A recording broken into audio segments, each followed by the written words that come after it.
Hey everyone, welcome to the video. This one we're going over the 3-game Saturday NFL slate for this weekend on Draftkings, and I love this point of the season because we get to bypass a terrible Thursday game more often than not, and then we get a nice 3-game Saturday slate, which is going to make Saturday much better because on Saturday I'm usually just wishing the whole day I wish it was Sunday because I miss football. Well, this Saturday we have a nice 3-game slate that'll keep us busy from 1 o'clock to pretty much 12 a.m. for those of you on the East Coast, so this should be a pretty fun weekend, and we do have a decent set of games here. There's one game that stands out more than the rest, but we'll go over that in the video.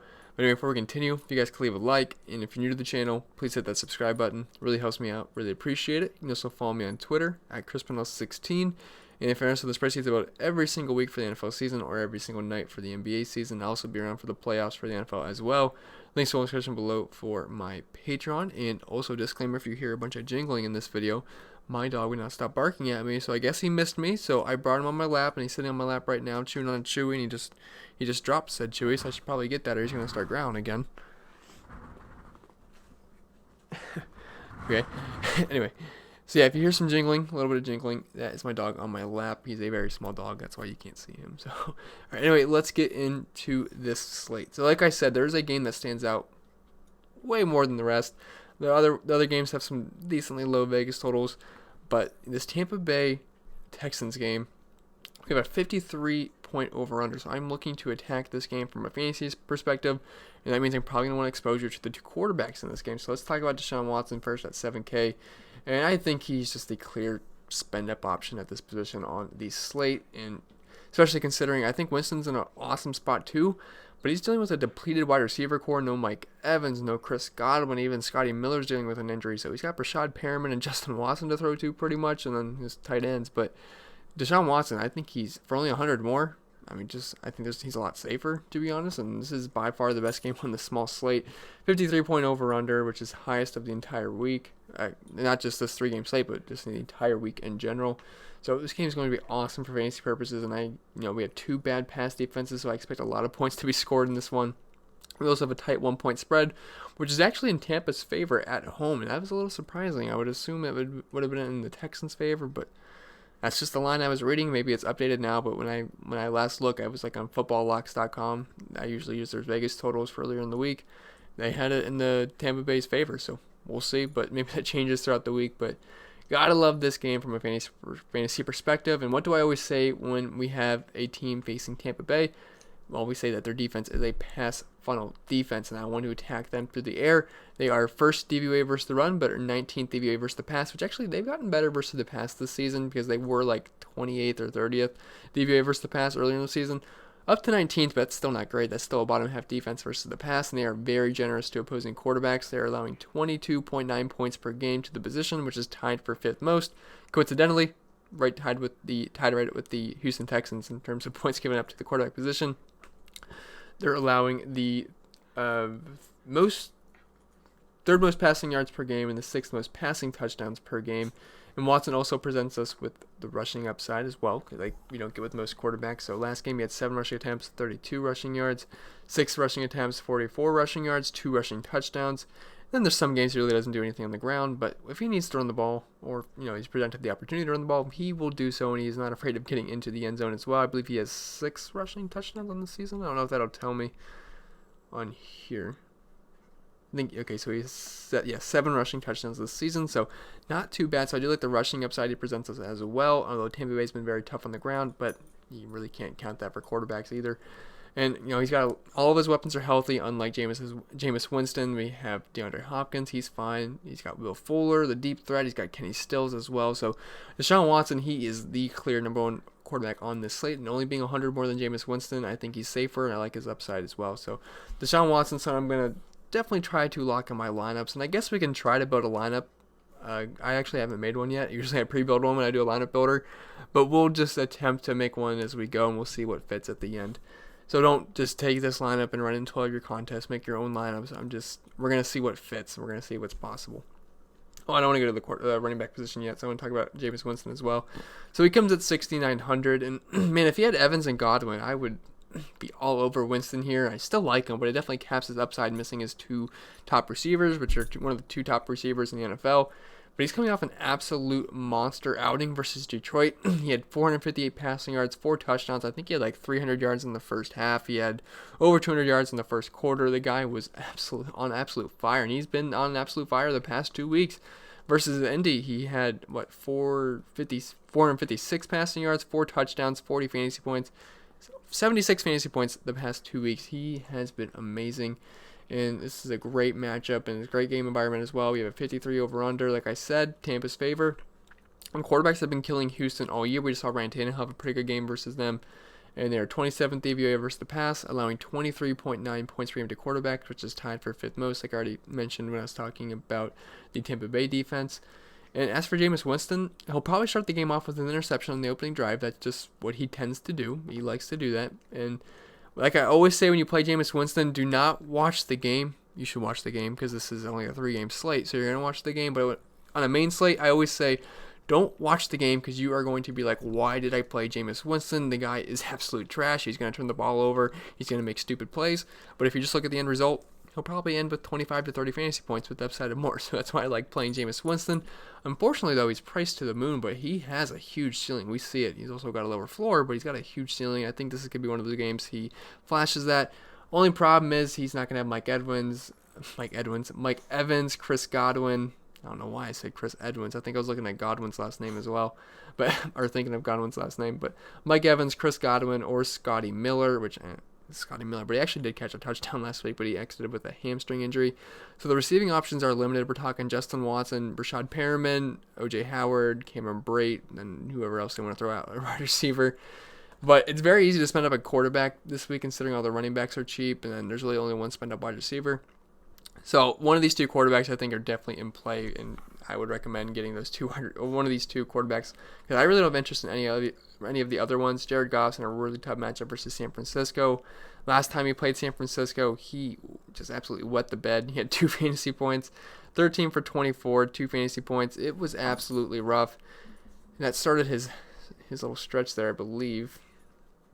No, the next thing was Atlanta, but it was versus Pittsburgh where it started. But I don't see Jared Goff having a good game here. I don't think his offensive line's going to be able to protect him, and the guy turns to straight mush when he is under pressure. So I'm probably going to have to pass on Jared Goff, and I don't like the matchup there. Jimmy Garoppolo. I don't love the matchup versus the Rams either. I'm probably staying away from this game for the most part. I might have a couple pieces from it, but I just don't love Jimmy Garoppolo here. Now, he's had some good games recently. We had that 32-point outing versus New Orleans, and he had that 34-point outing versus Arizona, then the 31-point again versus Arizona. But those are, 2 good matchups. And New Orleans actually does give up a decent amount of points to quarterbacks. But I just don't like the ceiling here, and I just want to spend all the way up for Deshaun Watson and Jameis Winston this week, so that's what I'm going to plan on doing, so I really don't have any interest in any of these guys. Josh Allen versus New England, not the greatest matchup in the world. Tom Brady again versus Buffalo, not the greatest matchup in the world. Both quarterbacks didn't have great games versus each other earlier in the season. That's really about it for the quarterbacks. I know Tom Brady and Josh Allen are cheap, but I just don't like that game from a fantasy perspective, and my dog's getting into the wrapping paper.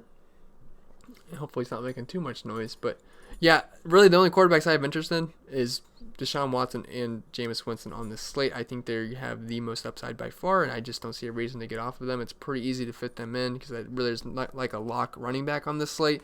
There's one lock wide receiver, but other than that, you can go cheap. So very easy to fit one of these two guys in, and for only 100 more, give me Deshaun Watson with the healthy options. So I like Deshaun Watson. Todd Gurley, I have some concern about Todd Gurley here. So I don't like this matchup for the Rams versus the San Francisco 49ers.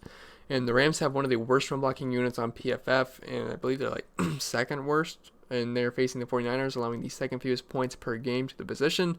They're also 6.5 point dogs here.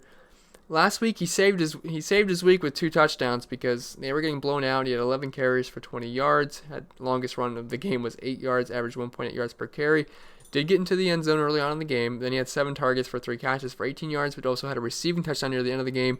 Had a very ugly 20 points, but he got there, so it all counts the same. But I don't like this matchup versus San Francisco whatsoever. If I can... Did he not play in that game? I can't remember.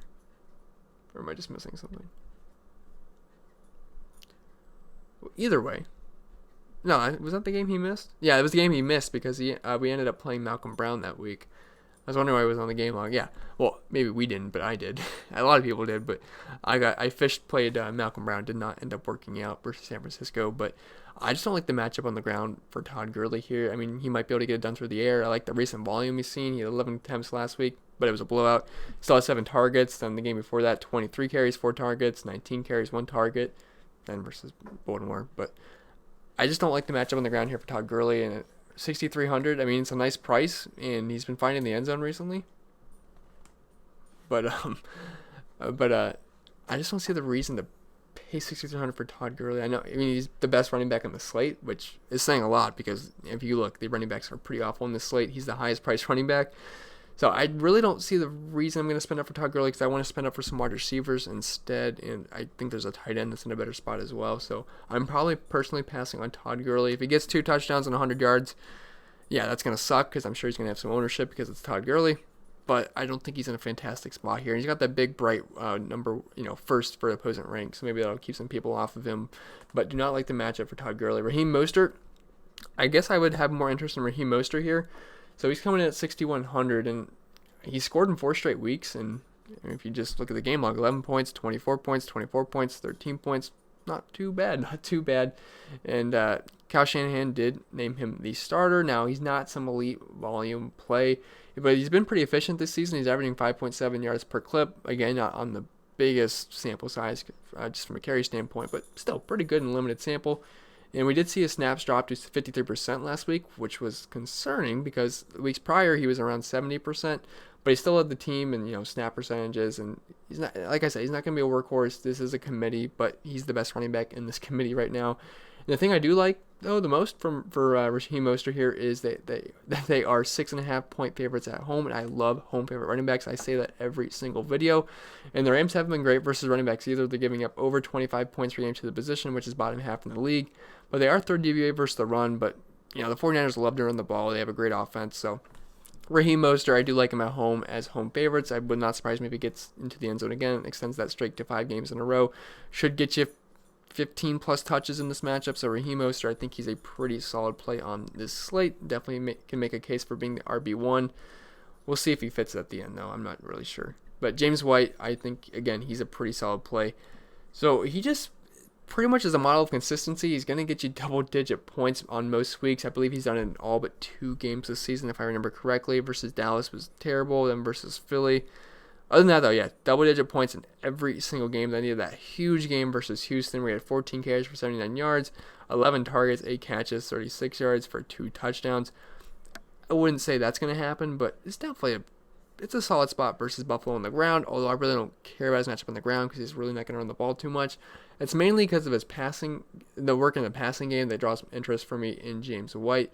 And he should get close to double-digit touches here, and with the Bills having a very good pass defense, I could see a lot of check downs to James White. So do have some interest here quite a bit. I forget what game he missed earlier in the season. Was it against Buffalo? It was not. He had 13 points versus Buffalo, though, where he had 10 targets, 8 catches for 57 yards.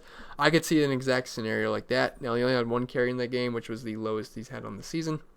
Probably expect, I would say, you can get close to 15 opportunities in this game. So James White, definitely have some interest in him. I'm going to be plugging him in because I do think he's a very strong play on this slate. I just like getting running backs with PPR upside on a PPR site like Draftkings.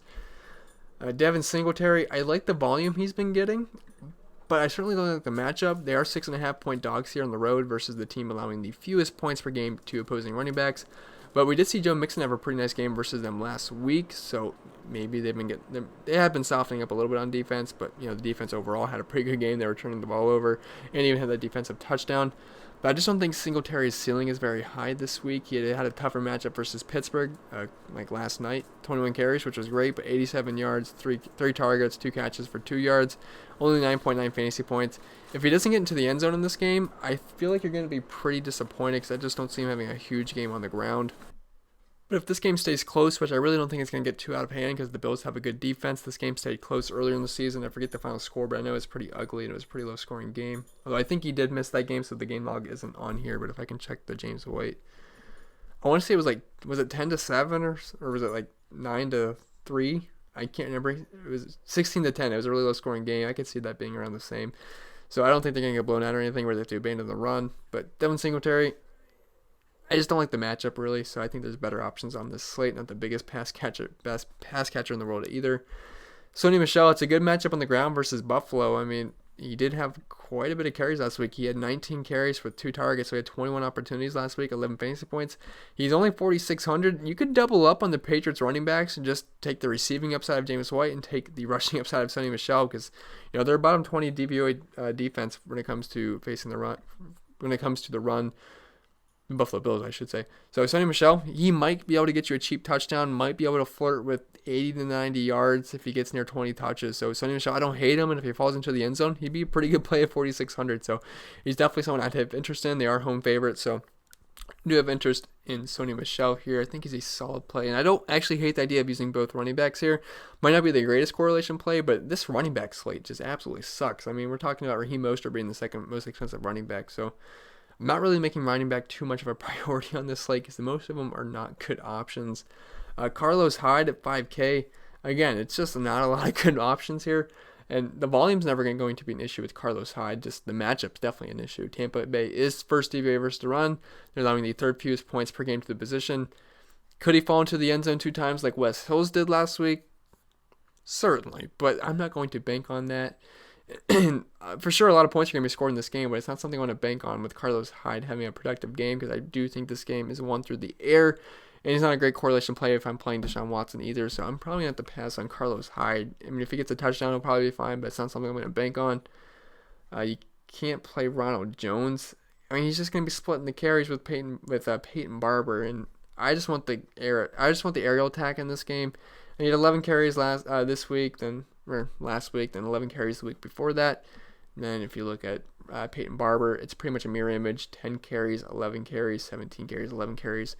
I just don't trust Bruce Arians going with one running back, so it's probably going to be a situation I pass on. If one of them scores, they'll be the better play, but I just really don't have too much interest in either of them. Duke Johnson might be a better option than Carlos Hyde with the pass catching upside. He did have 8 targets versus Denver when they were trailing. They had 6 targets versus New England as well when they were winning, so I think the targets are somewhat safe, although there is games he barely gets any targets, but I think he gets you about 5 targets in this game with upside of more. And I like the PPR upside on a PPR site like DraftKings. I think Carlos Hyde's going to have trouble running against this Tampa Bay front. So Duke Johnson, not the worst play at 4,100, especially if you want cheap exposure to this game. And that's really it for the running back position. I don't want to play Breida. I don't want to play Coleman. Rex Burkhead, if you need a punt versus Buffalo, he had a good game last week. 6 carries, 53 yards and a touchdown, but he was ultra efficient. You can't count on 8.8 yards per carry. The touches are limited. He'll probably see less than 10 touches in this game. So not too much interest in Rex Burkhead. But, if he gets into the end zone, yeah, I've talked about like 3 Patriots running backs. That just goes to show you my confidence in all of them. But if I have to trust one, it's going to be James White because of his receiving upside every single week. That's going to be it for the running backs. We'll circle back around and see which running back fits after we fit in everybody else because I'm not too confident in either of these, or I shouldn't say any of these running backs. So let's go into the wide receiver position, and there is a clear-cut number 1 play here, and it's going to be on DeAndre Hopkins. He's just so far and away the best play on the slate, considering Mike Evans and Chris Godwin are out. The Watson and Hopkins combo is basically a lock for me on the slate, and they're going to be extremely popular, so I don't think you're getting sneaky, but it's pretty much just a lock. They're far and away the best combo on the slate here, and really the 2 best plays. The matchup is just so fantastic versus the pass funnel defense of Tampa Bay. They're allowing 47.6 points per game to wide receivers, which is most in the NFL by 6 points. That's a pretty sizable margin too. You might just think 6 points, but everyone else is like within decimal points of each other. So they're 6 point worse than anybody else in the NFL, and they're also giving up over 200 receiving yards per game to the position. I mean, the guy's just a machine too. If you just look at the game log, 20 points, 29, 15, 27, 15, 19, 24, 28, 16, 15. 8, a little sucky there, but then 12, 9's a little sucky, then 34 versus New Orleans week 1. I mean, the guy is just absolutely amazing. You never have to worry about volume either. He's 2nd in targets, 5th in air yards, second in the league with a 30% target share. He's also 2nd in weighted opportunity share, but a 70% weighted opportunity share. Gotta like DeAndre Hopkins. That's nothing bold, but he's someone I'm definitely going to be finding the salary to plug in my lineups. Chris Godwin's going to be out. Mike Evans is going to be out. It says he's questionable, but he will be out. Cooper Kupp, 6,600. I don't really have too much interest in Cooper Kupp. I do want to talk about him. He did have an awful stretch of games where, he could be correlated with Jared Goff, but he had 0 points, 8.3 points, 9 points. I mean, they're not absolutely dumpster fire besides the Pittsburgh game, but not something we'd be expecting from Cooper Kupp, especially after his hot start to this season. He also had a really rough game versus San Francisco, which, again, that's who he's playing again. And I do have a lot of worry with this Rams offense in this matchup. I mean, if you just look last time he played San Francisco, 6 targets, 4 catches, 17 yards for 5.7 fantasy points. And I could honestly see a scenario where this happens again. And the thing I worry about is I think Jared Goff's going to be under a lot of pressure in this game. And San Francisco has the 3rd best pass rush according to PFF. And Goff is absolutely horrendous when it comes to throwing the ball under pressure. So I do have a worry with this offense here because San Francisco's defense has been giving up points. I should say. But San Francisco defense has been giving up some points lately, but I still hate Goff on the road in general. And when he's got a good, clean pocket, he's a pretty good quarterback. He can deliver the throw and the money.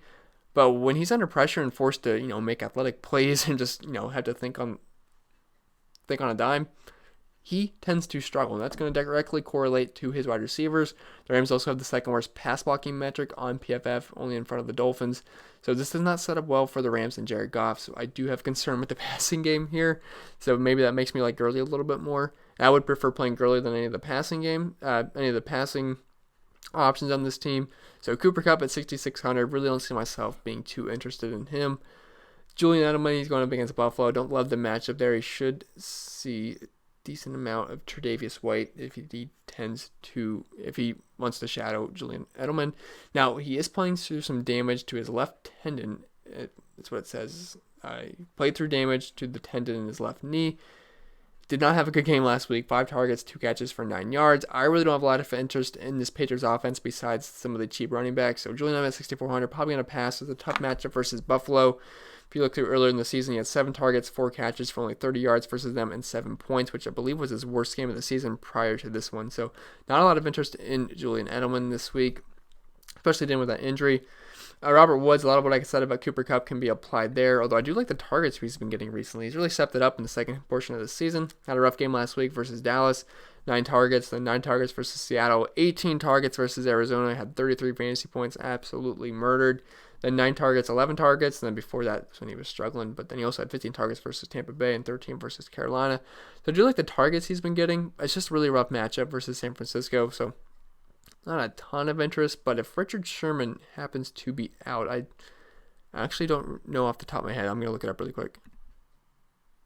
All right, sorry, I had to pause. Richard Sherman is expected to be back this week, so that's just a big downgrade for this Rams wide receiving core, especially someone like Robert Woods, who would see a decent amount of snaps versus Richard Sherman. So downgrade to this passing offense. I already didn't like him already, so Robert Woods, not someone I'm too interested in at 6,200.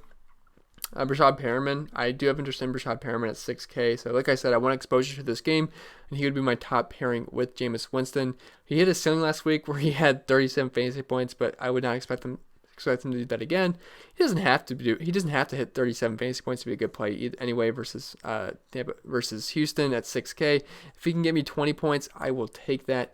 And, he's a pretty solid option given all the injuries on this team. Chris Godwin's hurt. Mike Evans is hurt. Scotty Miller's hurt. So just more snaps and usage to go around.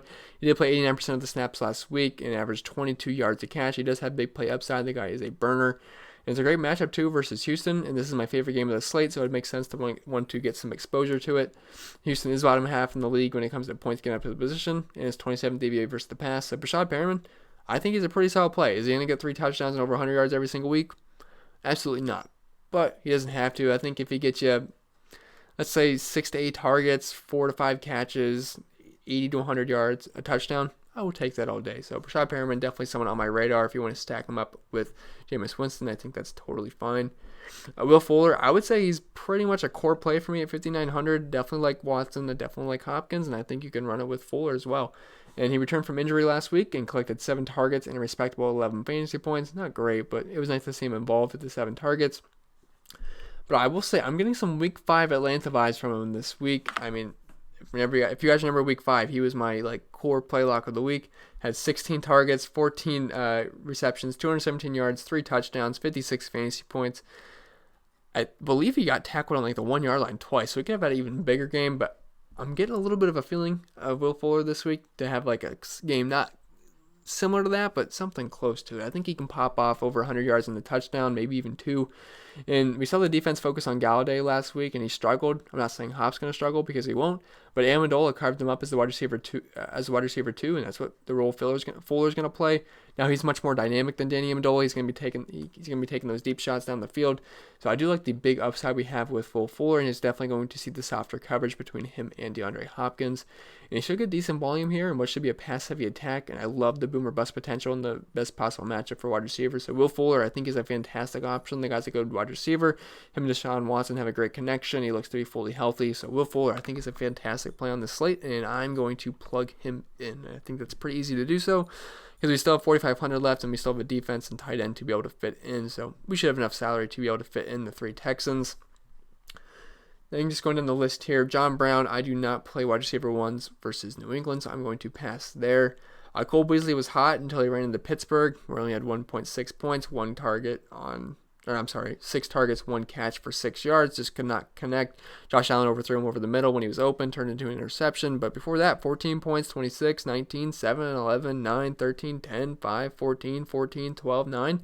He's been pretty good all season, so he's going to see the softer coverage between him and John Brown, but I just don't love the matchup versus New England. He did have 13 targets versus New England in week 4 with 7 catches for 14 points. I'm going to assume it's because John Brown was getting shadowed by Stephon Gilmore, but I just don't like the upside for Cole Beasley. He's never a big play guy anyway, but he will see the softer coverage, and if Josh Allen looks to check it down more because he can't take any deep shots versus Stephon Gilmore on John Brown, I can understand wanting to use Cole Beasley underneath, but not a game I'm really like to target on this slate. Justin Watson, I have a lot of interest in Justin Watson at 4,600 as long as Scotty Miller is out. So I think he could be a solid play. So Miller is seeing and getting an MRI, and he does look doubtful for this week. He's trending in the wrong direction. In the past 2 weeks, Justin Watson saw over 55% of the snaps, and with all the injuries, he could definitely get a boost there and an increased role. And it would become very, very interesting at this price in a game I love a ton for fantasy purposes. It's a good matchup versus Houston's defense as well. So Justin Watson, don't hate him. And versus Indy, he had 8 targets, 5 catches. Scotty Miller was not active in that game, so that could be something similar we see. Now, is he going to score a touchdown? Yeah, that's give or take. But Jameis Winston is going to throw the ball a ton. I don't see them running the ball quite a bit. Jameis Winston might throw the ball around 50 times. I love the game environment. So Justin Watson, I think he's a pretty solid play at 4,600. And I'm going to plug him in as of right now, assuming Scotty Miller happens to be out. Even if he is out, I still think he'll be a solid play. And I think there's some more wide receivers I want to talk about. Kenny Stills. So he failed his chalk the week prior. I actually like Kenny Stills that week because Will Fuller was out, so it's going to open up some more targets for Kenny Stills. Did not happen. He had 2 targets, 2 catches, 8 yards, 2.8 fantasy points. Go figure. The next week, Will Fuller's back. He gets 3 targets, 3 catches, 2 touchdowns, 18 fantasy points. That's just how fantasy football works sometimes. Did play 62% of the snaps last week, which did take a hit the week prior when he was over 90%. Obviously, because Will Fuller was back, and Will Fuller's obviously the much better talent. But Kenny Stills, if he's going to get me 60+% of the snaps, 4,400, good matchup versus Tampa Bay. I don't hate him. I don't hate taking him as a flyer, but I don't want to play 4 Texans in my lineup, to be honest. So I'm going to have to pass on Kenny Stills myself. Much rather play Hopkins and Fuller than I would Kenny Stills. Just Stills' upside is not there, really. Cooks, he had 8 targets last week, but I don't love the matchup. He's going to see some Richard Sherman as well, and he's really just been a forgotten piece of this offense. His best game all season came versus Cleveland week 3, where he had 12 targets, 8 catches, 112 yards, 23 points. You have not seen anything close to that since then. So not a lot of interest in Brandon Cooks, and if he gets a concussion, which he likes to get concussions, he'll be out for the game. So I'd say he's more of a risky play.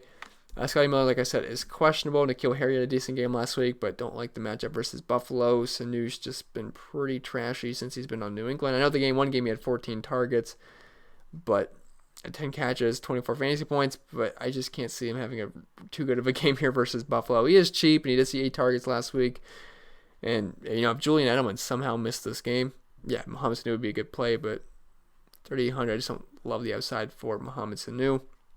That's pretty much it at the wide receiver position, so we can just move on to the tight ends at this point. So George Kittle, he's on a pedestal above any other tight end on this slate. And I know Higbee has been amazing, but he's no George Kittle in the talent department.